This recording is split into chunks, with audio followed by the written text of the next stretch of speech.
নমস্কার বন্ধুরা, সকলকে আমার চ্যানেলে স্বাগত। রাজ্যে পালাবদলের পর নতুন সরকার ক্ষমতায় আসার পরপরই রাজ্যের সরকারি কর্মচারী, পেনশনার এবং ফ্যামিলি পেনশনারেরা সেন্ট্রাল গভর্নমেন্টের অনুরূপ ডিএ এবং পে কমিশন নিয়ে স্বপ্ন দেখতে শুরু করেছে।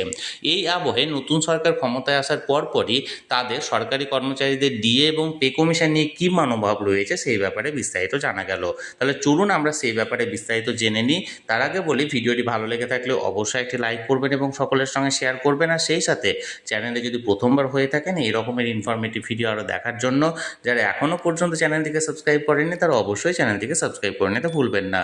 তাহলে চলুন আমরা বিস্তারিত জেনে নিই। নতুন সরকার ক্ষমতায় আসার পর এই সরকারের এক প্রধান উপদেষ্টাকে এই ব্যাপারে প্রশ্ন করা হলে তিনি কি জানিয়েছেন চলুন আমরা জেনে নিই।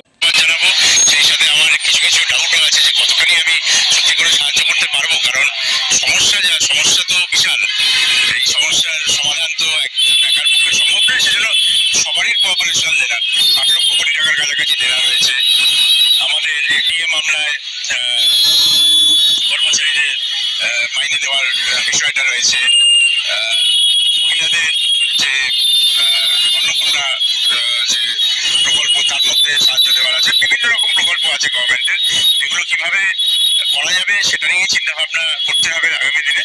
আমি আশা করবো যে রাজ্য সরকারের গাইডেন্সে আমরা এই কাজটা করতে পারবো।